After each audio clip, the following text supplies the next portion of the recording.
Kita masuk ke sesi yang kedua, yaitu tanya dan jawab, tapi untuk kali ini adalah saling uji materi, yaitu masing-masing narasumber diberikan waktu untuk bertanya 2 pertanyaan secara singkat, lalu penjawab diberi waktu 10 menit, terhitung panitia, mau terhitung dari penanya selesai bertanya, penanya bertanya. Dan saya minta pertanyaannya singkat, padat dan jelas, 2 pertanyaan saja, untuk memberikan uji materi dari masing-masing presentasi yang sudah diberikan. Untuk sesi ini sekali lagi tidak ada pertanyaan untuk audiens, ada sesi pertanyaan untuk audiens yang nanti di sesi terakhir. Jadi mohon maaf, saya sampaikan agar semua narasumber disiplin waktu.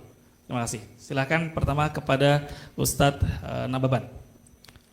Baik, sepertinya saya terlibat di dalam menyusun tata tertib ini. Kayaknya ke moderator kurang sampai ini. Saya mengatakan di awal, ini jangan masuk waktu dulu ini saya komentar dulu ini. Ini kita bicara tata tertib. Pertama itu kita adalah mempresentasikan materi kita dulu, presentasi. Jadi kalau Pak Pendeta Marwali tadi sudah berkomentar dulu, menanggapi, itu belum pada waktunya. Jadi saya yang menyusun kemarin itu adalah aturan mainnya, 10 menit bagi pembicara itu adalah mempresentasikan materinya. Baru 10 menit yang kedua nanti itu adalah menanggapi, belum tanya jawab, baru mengomentari, nanti tanya jawab pada yang ketiga. Jadi ini memang sudah, kita tidak pernah jumpa Pak Pendeta, itu hanya by phone, belum tersampaikan. Ya kalau Prof tadi agak sedikit tidak tersampaikan apa yang diinginkan, kemudian habis waktu, itu memang wajar karena belum disepakati mungkin, karena kita nggak jumpa secara langsung antara pembicara dengan moderator. Baik. Ya, mohon maaf, saya pangkas. Sebelum acara ini mulai, panitia sudah ada kesepakatan yang fix, ya, di mana di sesi ini sanggahan, tapi bentuknya dalam bentuk tanya jawab, gitu. Jadi Anda bertanya 2 pertanyaan, nanti Anda. Saya mau komentar dulu. Saya komentar dulu, belum bertanya. Saya mau komentar. Sebenarnya karena waktu terbatas. Kalau tadi Pendeta Marwali mengatakan sudah menanggapi dulu yang belum pada waktunya, tapi nggak apa-apa. Ketika kita bicara tema ini, saya masih bicara dalam konteks Islam dulu ya, karena tadi belum tidak. Tapi nanti tolong kasih toleransi waktu, enggak apa-apa, nanti beradil aja. Tolong jangan di-cut dulu sampai tuntas, nanti dihitung aja waktunya. Kelebihan waktu berikan juga kepada pembicara yang lain, mungkin gitu nanti ya. Saya mau bicara. Nah, antum nggak usah apa dulu. Antum dengar aja baik dulu. Ya, ini kan arahnya adalah saya memberikan masing-masing kesempatan yang sama. Jadi ini sudah disusun oleh panitia, Ustaz. Iya, antum nggak paham ya sama saya. Biarkan dulu kami bicara. Berapa menit saya bicara, nanti catat. Nanti gitu juga kepada pembicara yang lain. Jadi begitu maksudnya. Antum nggak usah batasi dengan yang kaku tadi, nggak usah dulu. Karena ini udah kacau dari awal ini. Maksud saya, ini antum. Antum memberikan pernyataan 10 menit, Ustaz. Berikan sanggahan, gitu ya? Iya, saya ini komentar dulu. Okay. Saya mau komentari. Dan saya mau benar, bertanya juga kenapa dibatasi 2? Ya, keterbatasan waktu, Pak Ustaz. Ya, agar semua dapat. Itu kan maunya kalian. Kalau saya nggak mau boleh dong. Saya mau 5 gimana? Pak, ini kan ya. Acara ini berdasarkan kesepakatan panitia. Itu saya nggak sepakat. Saya maunya 5. Menyesuaikan. Malah saya ada 20 pertanyaan sih. Ya, mungkin moderator tidak usah bersitegang dalam hal ini. Antum catat saja berapa waktu bagi pembicara. Nanti saya kepada yang bicara. Itu aja. Itu aja. Pak moderator, yang terhormat, kalau waktu jadi alasan, dikasih waktu sampai kapan aja nggak apa-apa. Iya, samakan aja waktunya. Nanti nggak apa-apa. Sebab kalau materi tidak tersampaikan, itu justru nggak enak, gantung. Biarkan kami pembicara ini tuntas. Nanti antum catat saja waktunya. Berapa kelebihan waktu itu serahkan kepada pembicara yang lain juga begitu. Pak, ikut aja Pak, ikut aja. Ya, moderator biarin dia. Baik, Pak Pendeta. Sebentar ya, jangan ngadu dulu ya. Kasih waktu saya bicara dulu. Saya mau bicara tentang tauhid tadi. Saya ingin katakan, di dalam agama Islam, referensi beragama kami itu ada 2. Yang disebut dengan dalil. Dalil itu ada 2. Pertama namanya dalil nakli, yaitu nas, wahyu. Yang kedua dalil akli, yaitu akal. Inilah dasar pijakan kami umat Islam di dalam beragama. Yang pertama nas dulu, dalil nakli dulu. Karena agama itu sumbernya dari Tuhan. Tapi ketika Tuhan menurunkan ajaran kepada manusia, itu harus bisa diterima dengan akal manusia. Makanya referensinya dua, dalil nakli, nas, dan dalil akli itu otak akal manusia. Selanjutnya, saya ingin kasih satu analogi. Bagaimana proses agama itu sampai kepada manusia. Tuhan menciptakan manusia ini, tentu dia yang tahu tujuannya apa. Kita tidak tahu, kita ini objek. Dia yang punya rencana.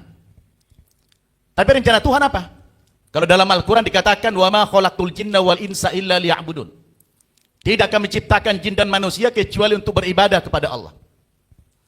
Lalu bagaimana cara manusia menyembah Allah Subhanahu wa taala? Atau manusia juga tidak tahu.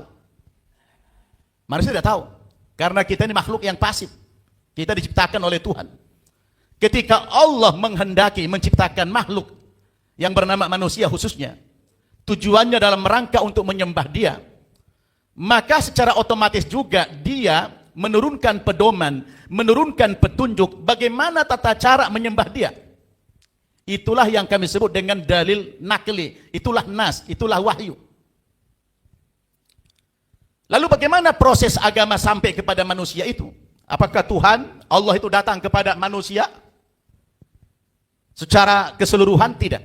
Allah tidak menghendaki dirinya berjumpa dengan kita-kita ini.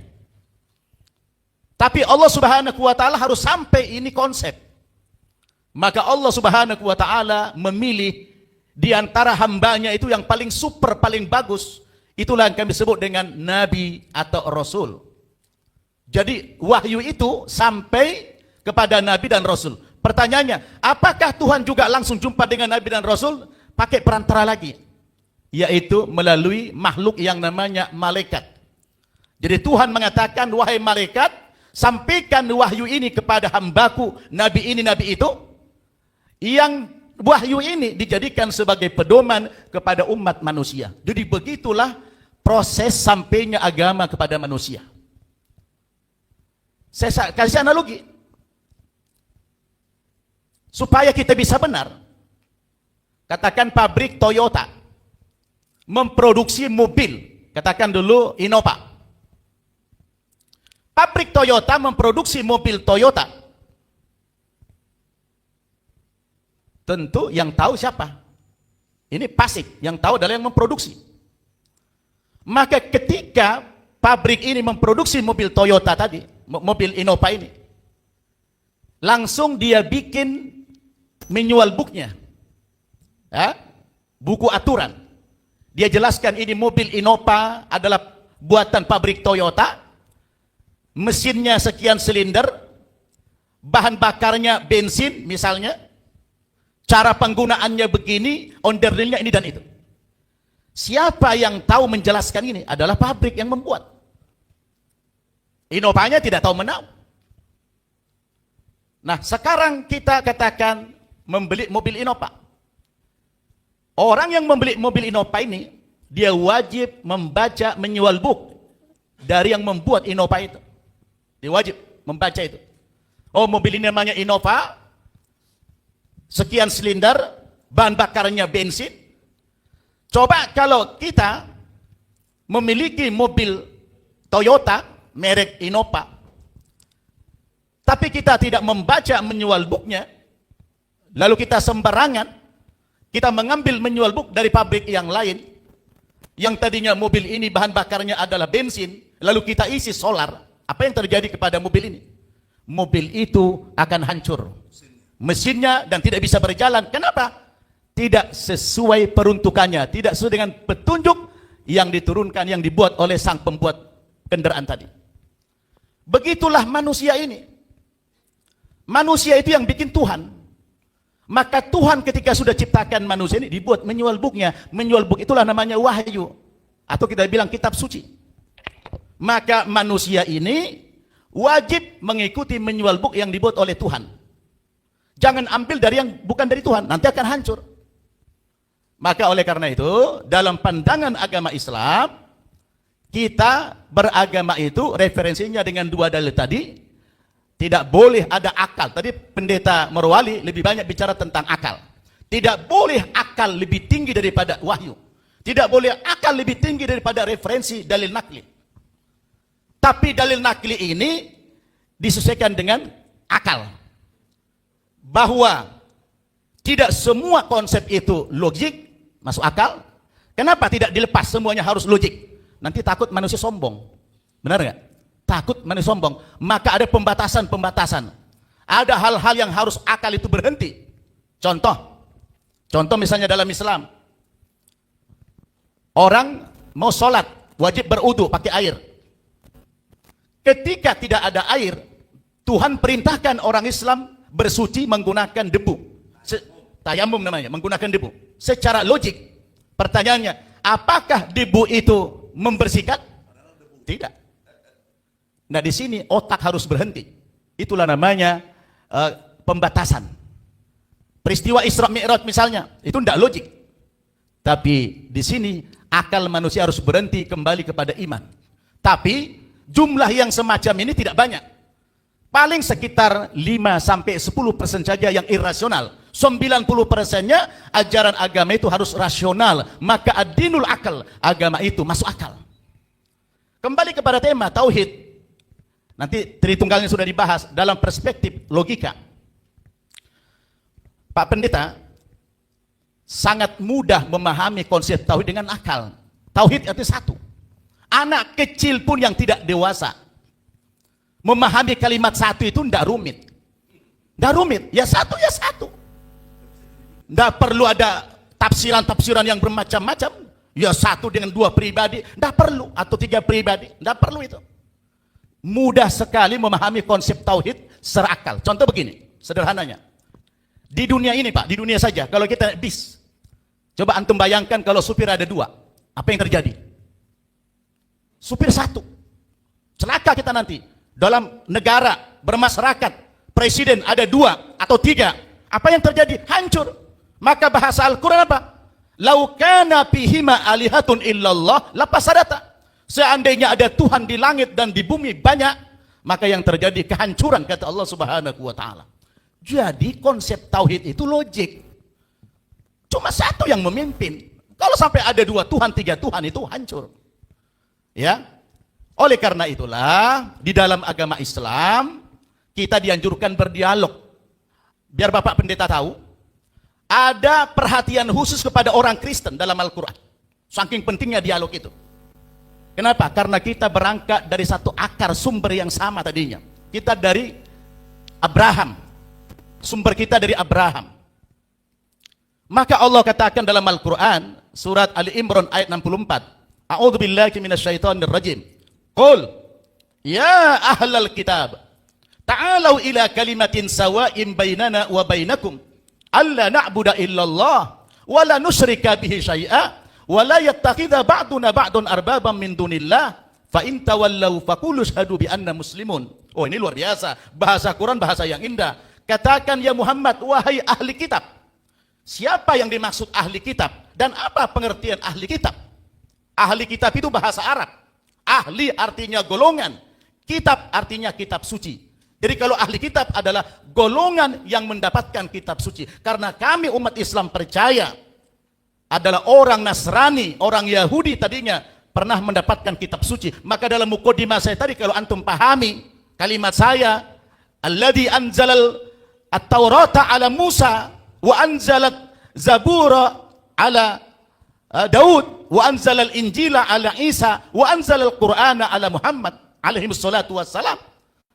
Bahwa kami percaya Allah itu pernah menurunkan kitab suci yang namanya Taurat kepada Nabi Musa. Allah pernah menurunkan Zabur kepada Nabi Daud. Allah pernah menurunkan kitab Injil kepada Nabi Isa. Dan Allah menurunkan Al-Quran kepada Nabi Muhammad.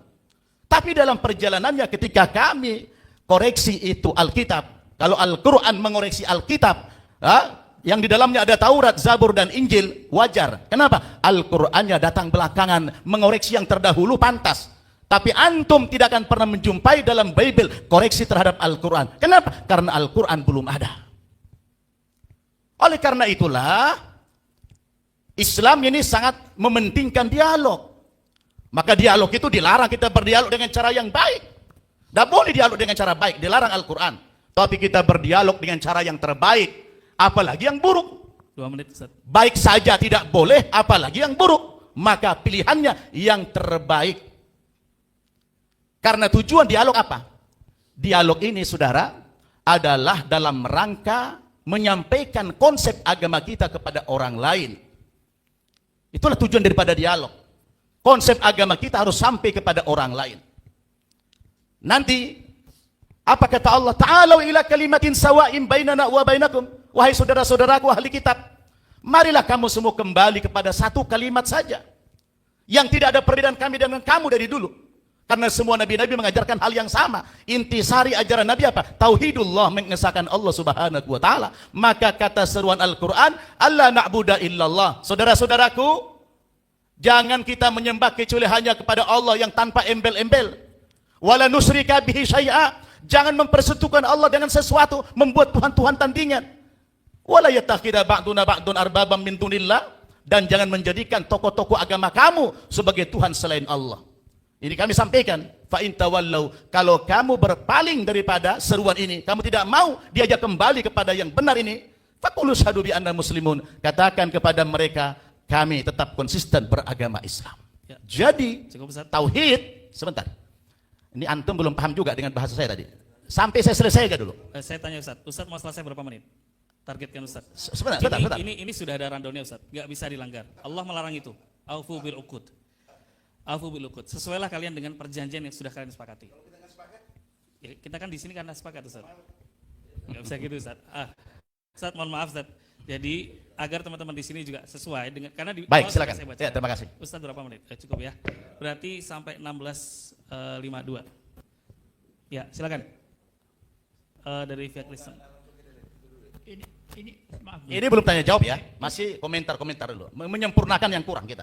Oh, ini bukan belum tanya jawab ya? Belum. Saya udah bilang tadi urutannya Oke, itu oke. masih menyempurnakan, masih komentar-komentar. Komentar yang tidak boleh dibantah. Ya, saya bicara tentang tauhid ini. Baik. Iya. Anda Masih bicara. ada korelasi dengan tadi kan kurang tadi kan? Harusnya tadi di awal itu, Pak. Pak Pendeta, Ya. saya kan harus mengantarkan dulu apa tujuan dialog ini. Jangan kaku kita. Tidak, Maka saya bilang ini saya jelaskan sudah apa ada itu tadi. akal. Sudah ada Ya, tadi dari cukup. panitia. Ya, waktunya cukup. Silakan langsung dimulai. Dah belum, beli dulu. Ya, ya dari pihak Muslim ya. Silakan. Bismillahirrahmanirrahim. Dalam diskusi kita memang mesti ada aturan. Kesepakatan itu selesai pembicaraan. Itu lebih elegan daripada batas waktu. Nanti ya nggak ada urusan. Kalau ditambah aja waktunya lagi. Kok undang saya kan harus dihormati. Saya diundang sebagai narasumber bukan ece-ece. Jadi gini, saudaraku Muses, saudaraku MYM. Dalam perspektif logika, jangan lupa ya, kita ini perspektifnya logika. Yang pertama, saya mengkritisi tentang konsep Trinitas. Ini tadi katanya belum. Enggak, bukan tanya, mengkritisi beda dengan bertanya. Kok nggak ngerti bahasa mengkritisi?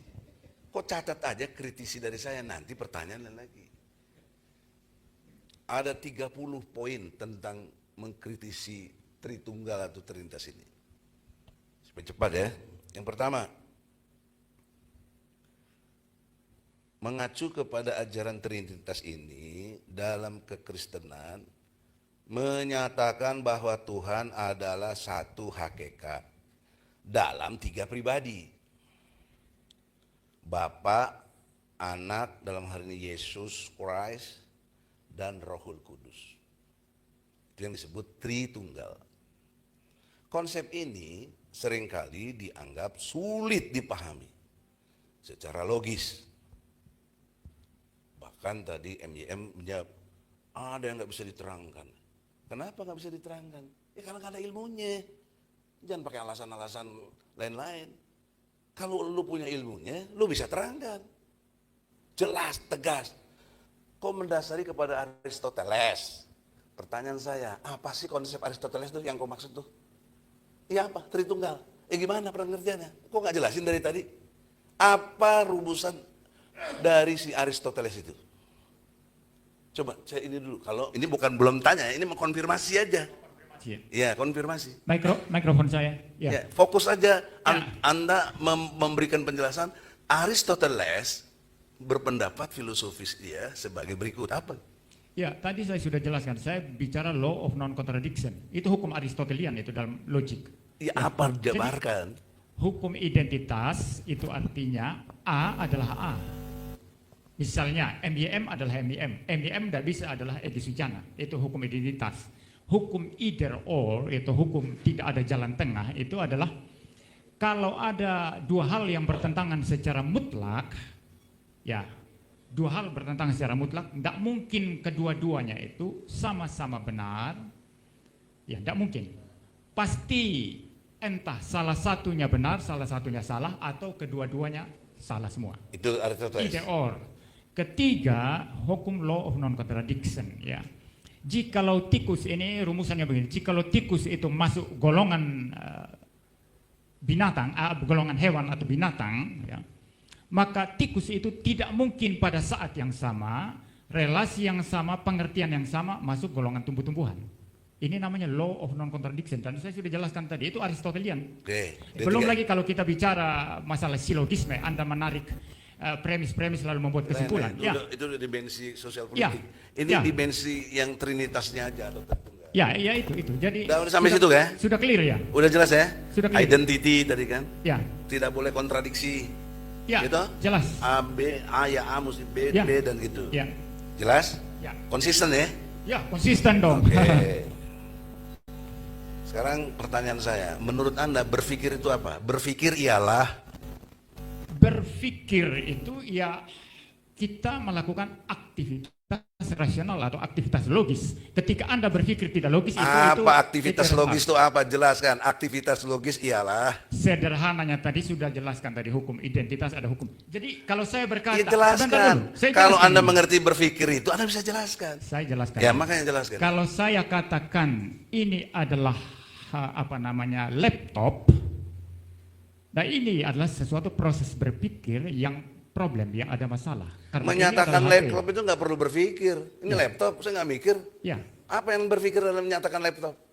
Jadi sekarang Anda mau tanya definisi siapa? Mau Berpikir definisi siapa? sajalah, definisi. Berpikir ialah.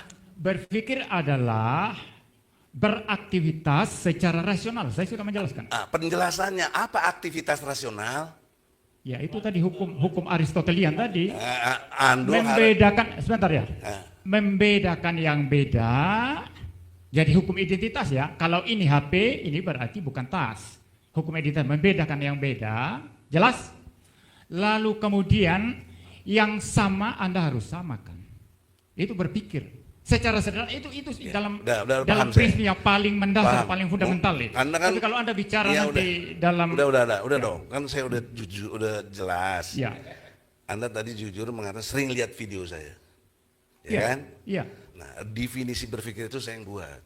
Itu Aristotelian yang Anda buat itu Iya, Aristotelian. dalam Anda- konteks yang Anda buat itu makanya Aristotelian. saya mau konfirmasi dengan Aristoteles. Yang Anda buat dalam itu konteks Aristotelian. memformulasi. Jadi gini. Iya dong. Gini. Saya Oke, tidak- saya formulasi begini. Saya tidak mengikuti Berpikir Anda. ialah, udah kita sama di sini. Ya, tapi saya karena tidak mengikuti mengacu Anda. kepada Aristoteles. Kemampuan untuk membedakan yang beda, menyamakan yang sama. Ketika menyamakan yang beda, dipastikan orang itu tidak berpikir. Tadi Anda sudah jelaskan. Nah sekarang, kalau konsisten dengan demikian, konfirmasi trinitas, bukan bertanya ya, konfirmasi kritis. Saya bagi 3 bagian. 1, kontradiksi logis dalam trinitas. Apa yang kontradiksi logisnya? Ada 4. 1 tapi 3. Jika Tuhan itu 1, maka tidak bisa dalam waktu yang sama menjadi 3 pribadi yang berbeda. Jadi anak kecil itu jelas itu. Yang kedua, nanti Anda harus jawab dengan detail juga ya. Beda pribadi, Ya, dengan berpikir ini kan beda nih. Tidak boleh yang beda disamakan dengan yang berbeda. Beda harus sama dengan yang beda. Sama menyamakan yang sama. Menyamakan yang beda atau membedakan yang sama pasti blow on gitu loh. Nah, beda pribadi tapi satu hakikat jika Bapa, Anak, dan Rohul Kudus memiliki kepribadian yang berbeda, mereka seharusnya 3 entitas yang bukan satu. Ketiga, Yesus berdoa kepada Bapa. Jika Yesus adalah Tuhan, mengapa ia berdoa kepada Bapa? Bukankah Tuhan itu tidak perlu berdoa? Dia ngabulin doa. Yang keempat, Yesus tidak tahu hari kiamat.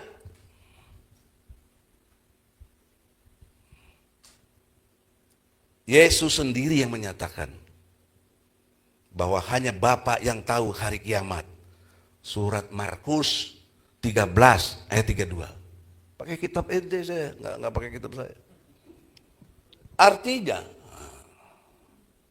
ada perbedaan pengetahuan antara mereka. Siapa? Yesus dan Bapa. Kan begitu. Soal kiamat. Kenapa Yesus nanya ke Bapa? Kan Yesus Tuhan. Tuhan harus tahu segala sesuatu. Namanya Tuhan. Itu yang saya maksud absolut. Yang keempat, yang kelima, Yesus mengaku sebagai utusan. Ingat loh. Yesus mengaku sebagai utusan.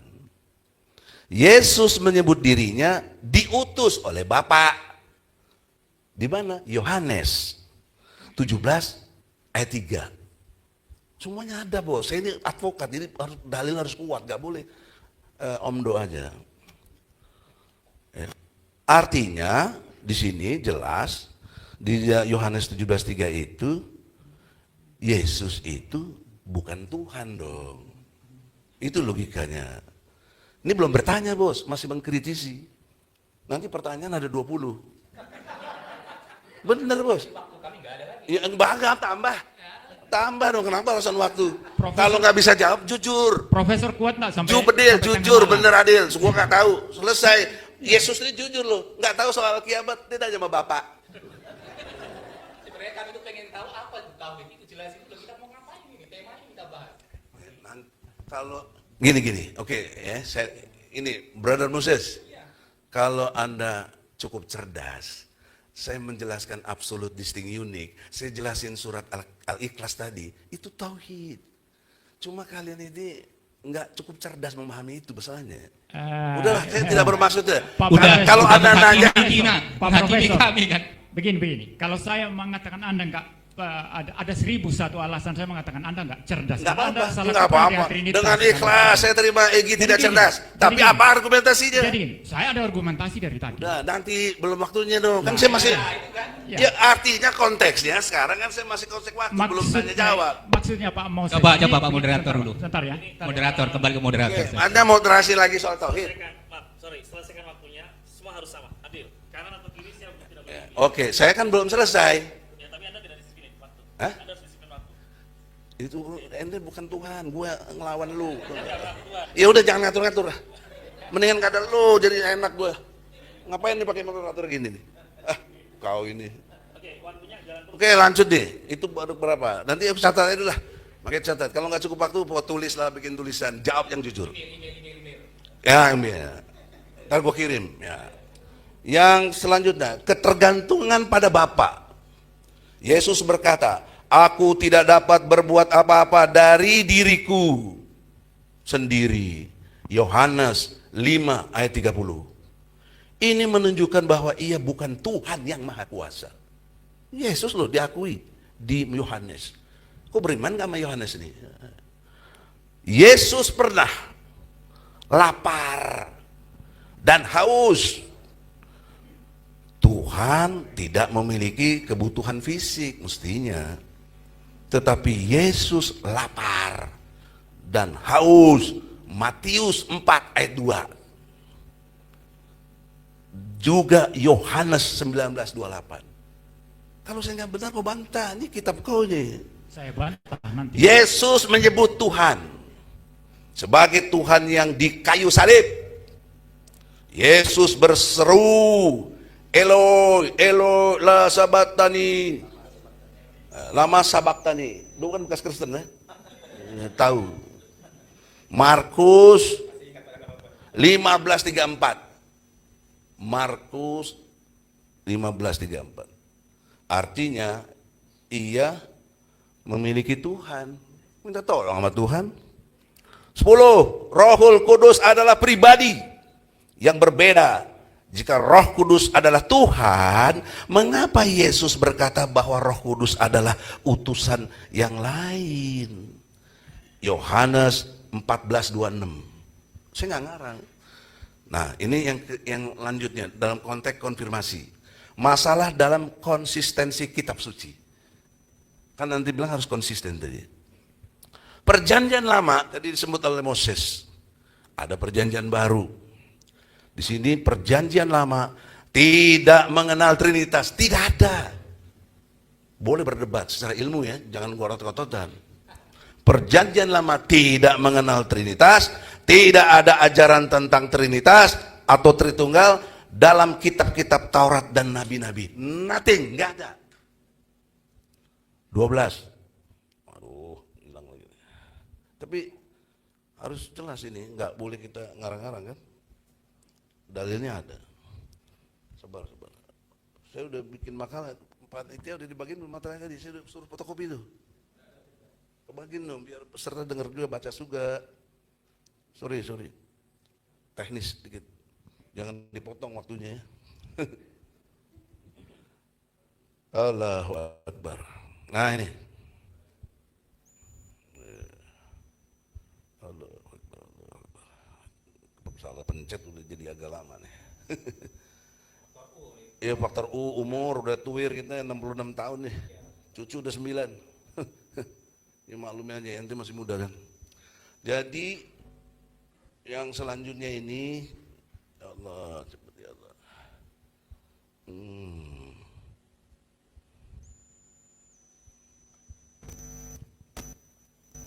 Aduh. Kontradiksi logis dalam Trinitas sudah tadi. Sekarang kontradiksi dalam konsep Trinitas. Satu, jika Tuhan itu satu, bagaimana mungkin dia terdiri dari tiga pribadi yang berbeda, Bapa, Anak, dan Roh Kudus, tetapi tetap dianggap satu. Jika Yesus adalah Tuhan, mengapa dia berdoa kepada Bapa? Apakah Bapa berdoa juga kepada dirinya? Jika Bapa, Anak, dan Roh Kudus setara dengan Yohanes 14:28. Jika Yesus adalah Tuhan, mengapa tidak mengetahui akan hari kiamat tadi? Dia bertanya, kan begitu.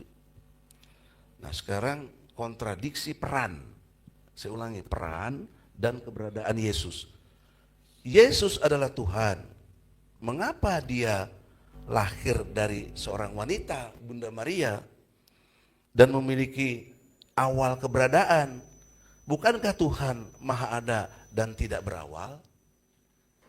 Jadi kalau Tuhan di sini konsepnya ngebrojor dari selangkangan, masa Tuhan lewat selangkangan? Bagaimana sih lu begini? Jika Yesus adalah Tuhan, mengapa dia makan, dia minum, tidak tidur, dia tidur? Kan mestinya Tuhan tuh kalau ayat kursi nggak makan, nggak tidur. Dan mengalami kelelahan, capek lu Yesus tuh. Bukankah Tuhan tidak membutuhkan apapun? Nah, jika Yesus adalah Tuhan, mengapa dia bisa mati? Bisakah Tuhan yang maha hidup untuk tidak mengalami kematian? Jika Yesus mati untuk menebus dosa manusia, kepada siapa dia membayar tebusan itu? Kepada dirinya kah sendiri atau kepada Tuhan yang lain? Dia nebusin untuk siapa tuh? Masalah ketuhanan dalam Alkitab.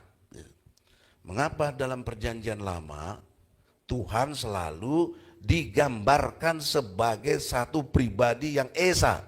Tadi Moses, Tuhan itu esa, Allah itu esa. Oke, itu perjanjian lama dan tidak pernah disebut sebagai pribadi. 3 pribadi nggak pernah tuh di perjanjian lama. Boleh ente cek. Jika Trinitas adalah ajaran yang benar, mengapa tidak satu pun?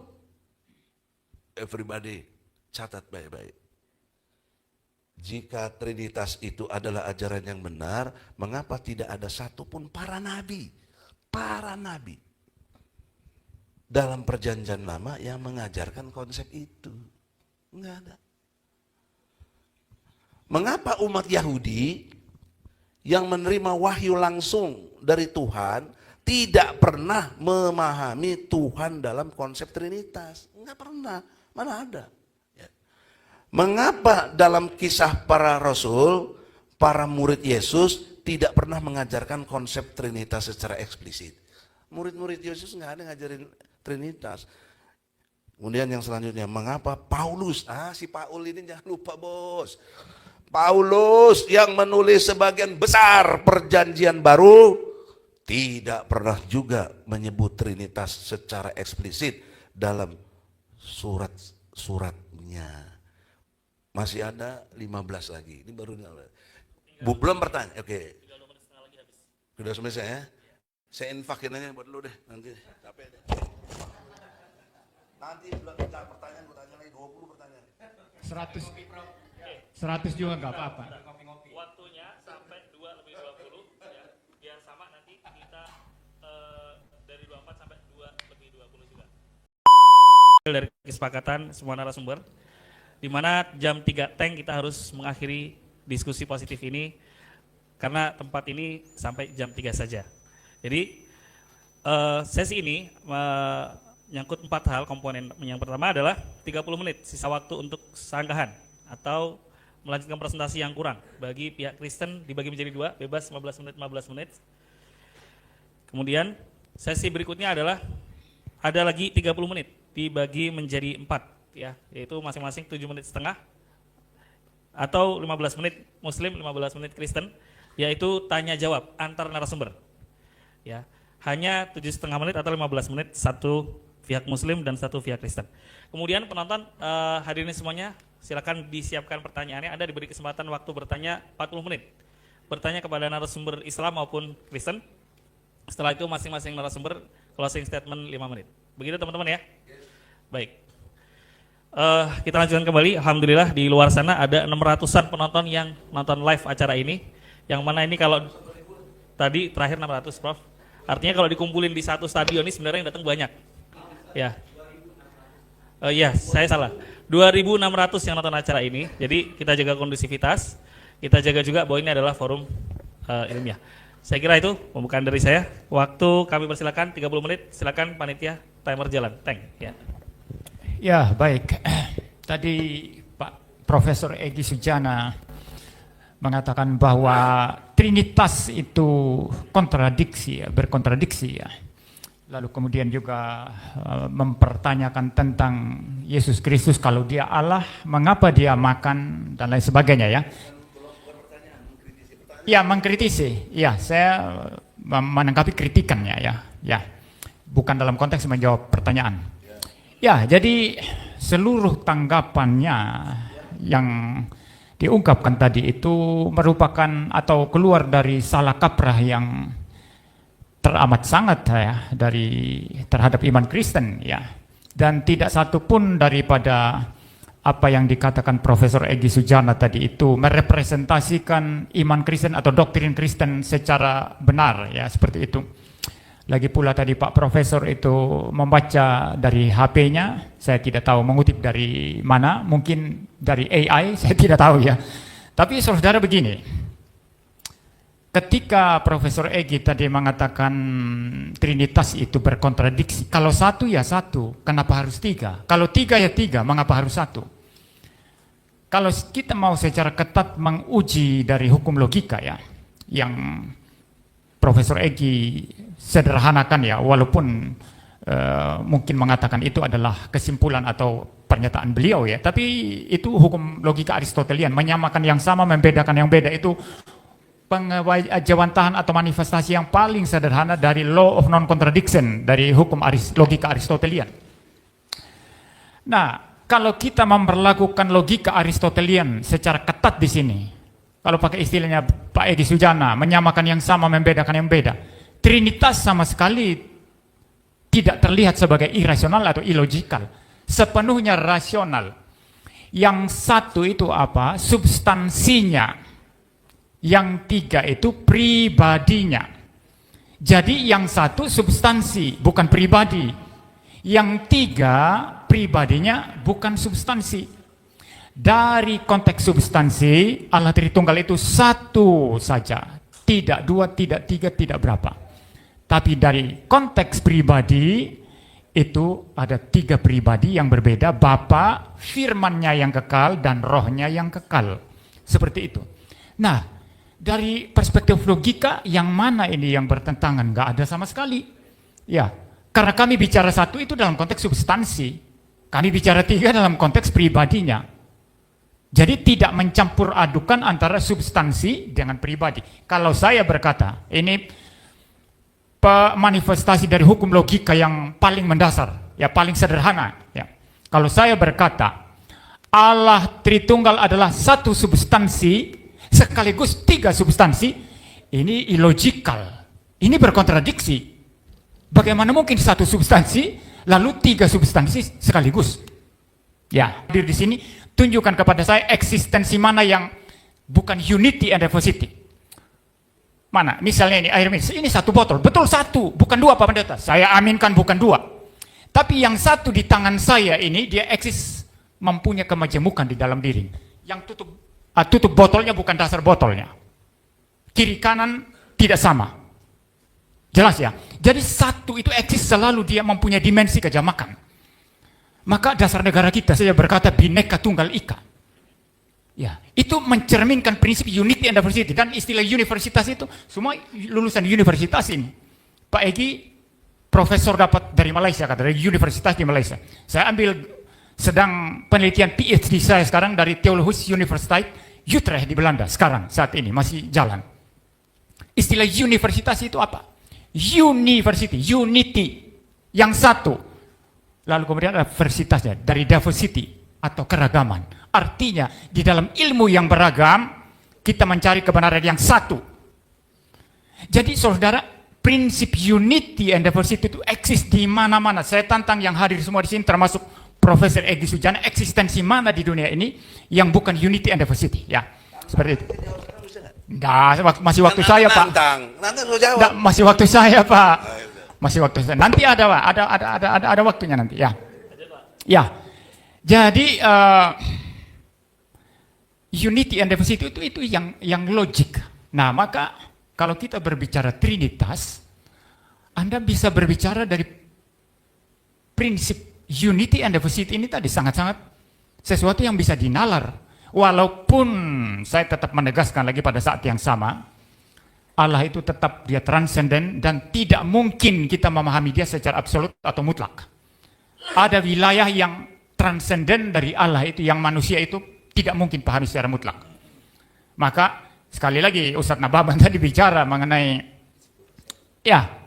bicara mengenai Allah itu, anak SD pun gampang. Iya, kesatuannya bahwa dia Allah yang satu. Ya, sangat mudah. Tapi apakah hanya semudah itu bicara Allah? Kalau Allah hanya semudah itu kita bicarakan, maka dia menurut saya bukan Allah sama sekali. Karena terlalu mudah dipahami manusia, otak manusia yang terlalu terbatas. Tapi dia Allah yang transenden, yang melampaui segala sesuatu, sehingga tidak sesederhana yang dikatakan Pak Nababan tadi. Ya, anak SD pun tahu satu, tapi satu yang bagaimana? Saya mengatakan bahkan di Islam percaya tauhid, ya, tapi ada 99 nama. Itu sebetulnya cerminan dari kemajemukan sifat atau kemajemukan karakteristik daripada Tuhan itu kan, seperti itu. Jadi even dalam tauhid sendiri pun itu mau menyangkal prinsip unity and diversity yang saya sampaikan sini tidak bisa juga. Karena tetap membicarakan kemajemukan daripada sifat-sifatnya atau nama-nama Allah. Ya, jadi berbicara Trinitas itu berbicara sesuatu hal yang sangat-sangat logik. Saya tegaskan sekali lagi di bagian ini, kalau saya berkata Allah itu satu substansi dan tiga substansi sekaligus, saya berkontradiksi, itu irasional. Tapi kalau saya berkata Allah satu substansi, tiga pribadi, tidak ada. Ini menyamakan yang sama, yaitu satu substansi, membedakan ketiga pribadi yang berbeda. Jadi tidak melarang hukum non kontradiksi, melanggar hukum non kontradiksi, bahkan prinsip Bang Eki yang mengatakan menyamakan yang sama, membedakan yang beda. Itu pertama ya. Kedua, nanti dipotong langsung ya kalau saya berlebihan waktunya. Yang kedua, tadi juga disinggung mengenai Yesus ya. Ya, kesalahpahaman yang ada itu selalu berjalan bersama-sama antara doktrin Trinitas dan doktrin Dui Natur Christus. Dulu pernah ada artis terkenal, tapi sekarang sudah tua saya kira, mungkin tidak terkenal dulu, namanya Syahrini. Dia menulis entah di medsosnya itu apa, platformnya apa saya tidak tahu, tapi dia berkata begini, Yesus kok katanya Tuhan. Kalau dia Tuhan, mengapa dia jalan-jalan di bumi? Mengapa dia makan gitu ya? Mengapa mati? Begitulah saudara. Nah, ini kesalahpahaman dalam memahami doktrin Dui Natur atau dua natur Kristus. Sekali lagi yang pertama-tama saya katakan di sini. Orang Kristen tidak percaya, bahkan kalau ada pendeta yang bilang begini ya, itu pasti pendeta bodoh. Ya maaf, saya agak keras ya. Kalau dia bilang begini, Allah itu maha kuasa. Karena dia maha kuasa, dia bisa berubah jadi manusia. Dia bisa berubah jadi batu, dia bisa berubah jadi pohon. Ini pemikiran yang sangat kurang ajar. Allah adalah Allah, dia bukan manusia. Manusia adalah manusia, tidak mungkin jadi Allah. Allah tidak mungkin berubah jadi manusia, sama juga manusia tidak mungkin berubah jadi Allah. Lalu apa makna doktrin Kristen mengenai Dui Natur Kristus? Dui Natur Kristus berarti apa? Sang Logos, firman Allah yang kekal ini tadi, yang sesubstansi, sehakikat dengan Allah Bapa, dia datang ke dalam dunia, bukan, perhatikan baik-baik, bukan berubah menjadi manusia, tetapi mengambil atau mengadopsi natur manusia, tubuh dan jiwa, ditambahkan. Sehingga dia mempunyai dua natur yang berbeda. Yang Allahnya tetap Allah, yang manusianya tetap manusia. Tidak campur aduk. Tidak bercampur aduk. Seperti itu. Maka dalam hal ini Yesus Sang Logos yang satu pribadi itu, satu pribadi Logos, setelah dia mengambil natur manusia, maka dia mempunyai dua natur. Ini yang Konsili Kalsedon katakan kedua natur Yesus itu bersatu sedemikian rupa dalam satu pribadi, tapi tidak bercampur. Karena Allah dan manusia tidak mungkin bercampur, tidak berubah. Artinya manusia campuran Allah campuran manusia begitu ya? Tidak. Kedua natur itu tetap mempertahankan identitas masing-masing. Yang manusianya jelas, yang keilihannya jelas, tidak berubah, tidak bercampur, tidak terbagi, juga tidak dapat dipisah karena bersatu sedemikian rupa. Nah, di dalam konteks ini, karena Yesus dalam kemanusiaannya sungguh-sungguh manusia, kemanusiaannya itu lahir dari Bunda Maria. No problem, apa yang kalau saya berkata kealahan Yesus lahir melalui rahim Maria, ini irasional. Ini sama sekali illogical. Yang lahir dari Bunda Maria adalah kemanusiaan Yesus. Jelas ya. Lalu kemudian kemanusiaannya itu jelas punya keterbatasan. Dia berkembang waktu masih kecil tentu tidak berpikir seperti orang besar. Ya. Lalu kemudian ketika dia disalibkan bisa mati. Kayak namanya manusia bisa mati. Tetapi pada saat yang sama natur ilahi Yesus tetaplah Allah. Sebagai firman Allah yang kekal, Logos Allah yang kekal. Tetap tidak bisa dibunuh, tetap tidak bisa mati.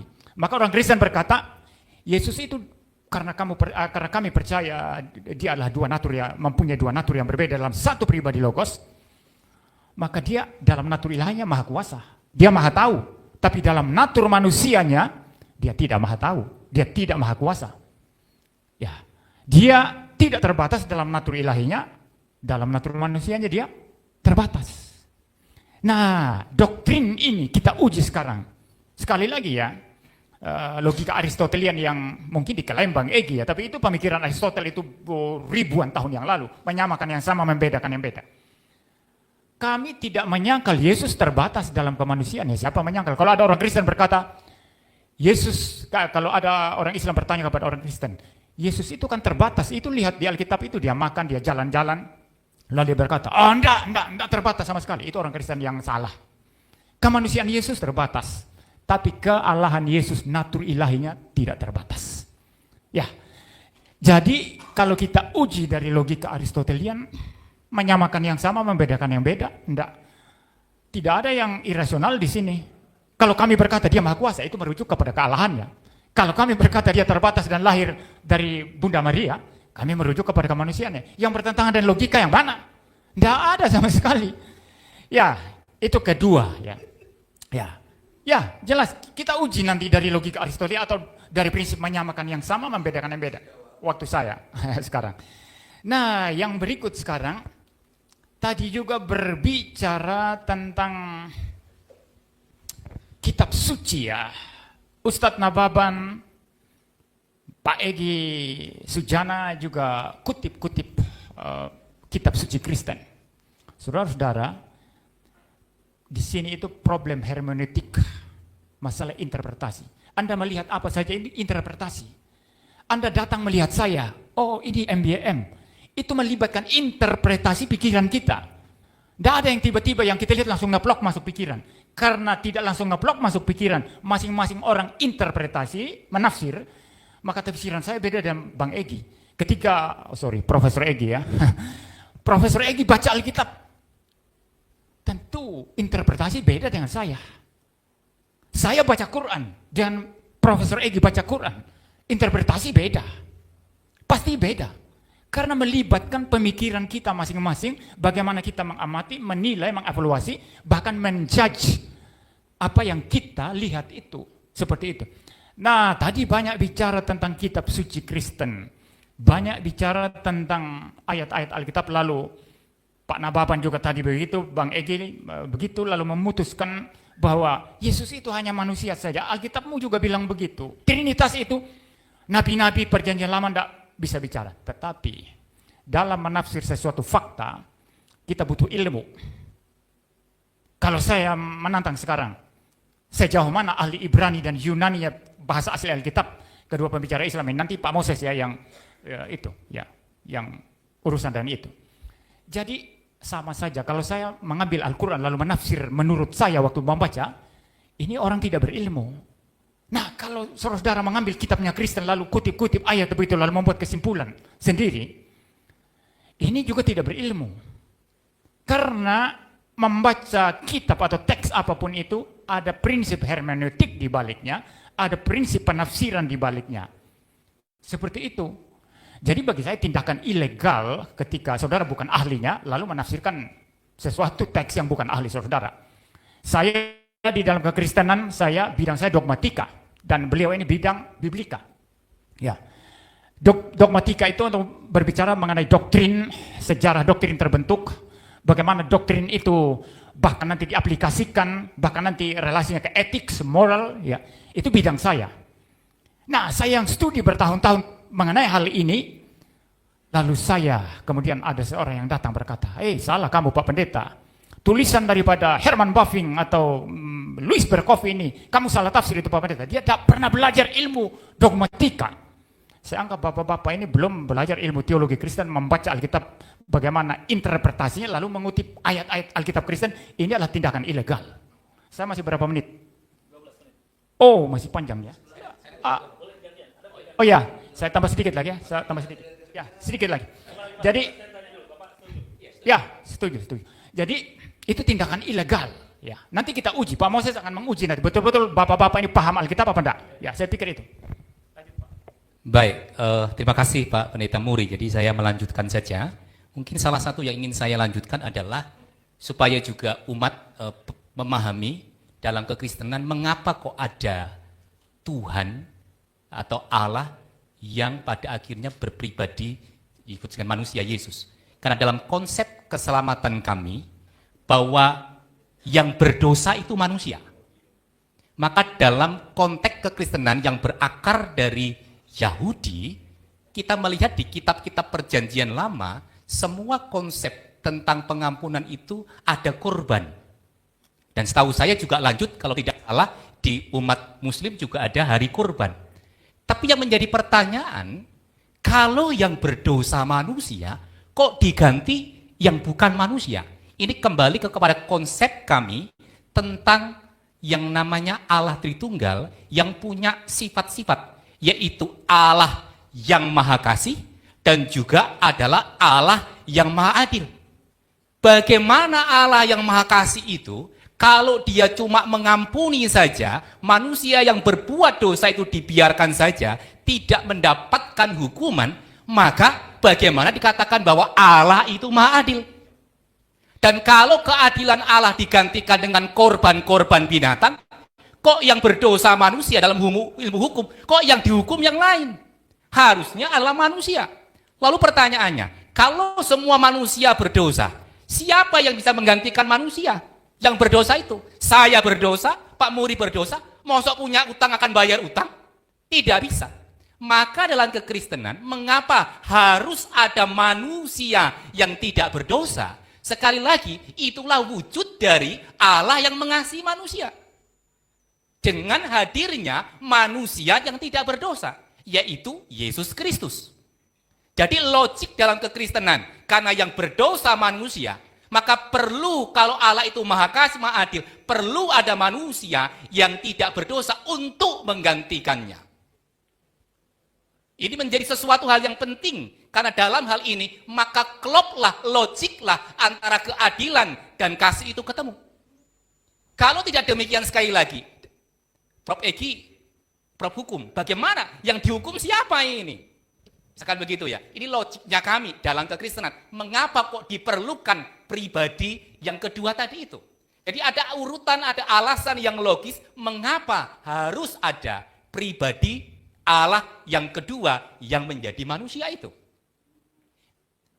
Selanjutnya, saya ingin menunjukkan, karena tadi ada satu statement yang mengatakan dalam perjanjian lama itu tidak ada yang bisa menjadi rujukan. Gitu ya. Padahal tadi saya di pertama tadi udah banyak sekali rujukannya. Tapi saya ingin memberikan satu contoh. Saya bisa tampilkan slide saya? Oke. Ini aplikasi yang Bapak Ibu bisa beli di mana saja. Ini namanya Biblewalk. Kalau dari umat muslim mau belajar, ini tidak hanya khusus untuk Kristen, siapapun seorang akademisi bisa membelinya, begitu ya. Ini saya beli ketika di Belanda, 8 juta aplikasi ini original, begitu ya. Di sini ada beberapa versi, gitu ya. Saya akan mengambil Genesis 3 ayat 22 saja. Jadi ada yang versi Septuaginta, ada yang versi bahasa Ibrani, ada yang bahasa Belanda juga ada di sini, karena saya sempat belajar di Belanda. Ada satu kalimat dalam kalimat ini, tapi saya baca dalam bahasa Indonesia ya. Berfirmanlah Tuhan Allah, sesungguhnya manusia itu telah menjadi seperti salah satu dari kita. Ini kalau saya klik di sini, dalam bahasa Ibrani dan Yunaninya, kan ada Septuagintanya, memang menunjuk di sini adalah pronoun personal, plural, jamak. Tetapi ada yang katakan di sini juga ada di sini Tuhan, di sini Yahweh di sini, orang pertama di situ. Jadi memang ini yang saya katakan tadi, dalam kekristenan, sekali lagi, punya referensi objektivitas yang bergantung kepada kitab suci kami. Jadi bukan buatan-buatan, karangan-karangan, tapi ya karena kami imani kitab suci kami, maka itulah tidak ada lagi kesimpulan, pilihan untuk menolak yang namanya Tritunggal. Maka kami sebagai umat dan sebagai juga Pak Ustadz dan Bapak, ya harus mengikuti jalannya. Karena ada yang ngaturnya, ya kami ikut. Ya kalau berbeda ya silahkan. Tapi yang perlu saya tegaskan kembali adalah seringkali ada pihak lain yang memiliki pemahaman yang beda dengan kami. Dengan kitab suci kami. Karena kami tidak pernah dalam arti punya pemahaman bahwa Allah itu 3. Tapi Allah itu 1 yang memiliki 3 pribadi. Saya ulang sekali lagi, tidak pernah dalam kekristenan. Sekali lagi ya. Kristenan yang diakui berdasarkan kitab suci atau yang kami sampaikan saat ini punya pendapat bahwa Allah itu adalah 3, tapi Allah itu 1 dalam 3 pribadi. Dan saya pertegas kembali dikaitkan dengan hal ini ketika bicara tentang tadi. Kalau Allah itu dalam arti pikiran kami, pikiran saya, kalau Allah itu hanya 1 pribadi, saya pertegas, bagaimana dia bisa mengatakan bahwa dia maha kasih? Bagaimana saya mengatakan dia maha adil? Hanya 1 saja, tidak ada 3 pribadi yang lain. Berarti yang 1 ini baru bisa mengungkapkan maha kasihnya ketika ciptaan ada. Ketika karya dunia ini ada, manusia ada. Sebelum ciptaan ada, berarti Allah ngapain? Berarti Allah bukan maha kasih. Berarti Allah itu bergantung pada ciptaan. Karena sebelum diciptakan, bagaimana bisa mengatakan bahwa Allah itu kasih? Dalam kekristenan, mengapa mengatakan bahwa Allah itu turut menderita, turut merasakan. Jadi ada dampak etis dan etika mengapa Yesus sebagai manusia itu penting. Supaya kami paham bahwa ternyata Allah itu bisa memahami kondisi kita. Tapi juga Yesus menjadi teladan bahwa ternyata ada manusia yang bisa taat kepada kehendak Tuhan, yaitu Yesus Kristus. Maka bagi kami, Yesus juga menjadi teladan hidup kami dalam hidup sehari-hari, dalam mengasihi sesama. Jangan sampai kamu saling memusuhi, jangan sampai kamu saling mengampuni. Bagaimana ini bisa kami punya teladan? Ya, karena ada Yesus itu. Ini menjadi hal-hal yang sangat logis dalam kekristenan, karena kami juga menekankan tentang meneladani. Kita melihat contoh, dan sekali lagi, contoh yang paling logis, tentu kita perlu belajar kepada manusia yang tidak berdosa itu, yaitu Yesus Kristus, karena dia juga adalah pribadi kedua. Waktu saya masih ada? Mungkin Pak Yanto tambahkan lagi, tapi saya akan tambahkan lagi. Selanjutnya terkait dengan ayat-ayat Alkitab, saya juga ingin menegaskan, itu ya, banyak sih ayat-ayat bisa saya tunjukin begitu. Tapi yang paling penting bahwa kami melihat ajaran kitab suci kami itu secara kanonik atau secara utuh. Maka dalam hal ini, mari kita pahami dalam perspektif mengapa ada pribadi kedua dan ketiga. Dalam konteks di mana menyelamatkan manusia. Ingin menyelamatkan bahwa Allah itu mengasihi dunia. Dan kalau dia mengasihi dunia, jangan sampai berkontradiksi bahwa keadilannya itu tidak dinyatakan. Tapi sekali lagi, yang berdosa itu manusia. Maka kalau ada korban dalam perjanjian lama dalam Yahudi, ada korban kambing, ada korban domba, ada korban burung, semuanya itu merujuk. Tapi itu tidak memenuhi keadilan, karena yang menjadi objek dosa, yang berdosa itu manusia. Maka perlu manusia ini sekali lagi, diperlukan jalan keluarnya. Dan bagi kami dalam iman Kristen, jalan keluar yang paling logis, ya harus ada Yesus Kristus. Harus ada Yesus Kristus yang mau menjadi penebus kami. Untuk memenuhi aspek maha kasihnya Allah, dan juga sifat maha adilnya Allah di dalam kehidupan ketika kita beriman kepada yang namanya Allah itu. Bagian terakhir dalam presentasi saya dalam hal ini. Kami dalam Kristen sungguh berterima kasih bahwa memang dalam konteks sejarah kami datang hadir lebih dulu, tapi yang bagi saya tidak logik itu adalah apakah yang datang kemudian itu selalu tidak bisa dikoreksi dengan melihat kepada yang lebih dulu? Kalau bicara tentang Alkitab, Prof. Egi, bahwa banyak kontradiksi, saya juga tinggal klik website kontradiksi Al-Quran, juga banyak sekali. Tinggal saya klik websitenya ini, kontradiksi. Keluar semua juga, sama. Tapi kan ini ranah tafsir, kita perlu ahlinya untuk bisa mengurai apa yang katanya kontradiksi. Biar fitnah, contoh klik satu ada kontradiksi di Quran. Yang mana? Ayat berapa dengan ayat berapa? Ya, nanti ya Prof ya. Jangan nanti sekarang, kok fitnah sudah. Ini waktunya nggak Bilang apa-apa. banyak lagi. Nanti, Saya nggak minta waktunya. banyak, satu. Siap. Buktikan. Yang mana coba? Siap. Mana Ya, coba? nanti. Oke, Nanti. tunggu 1 menit, lanjut Pak, 1 Oke, menit. saya kira saya cukup sampai di sini.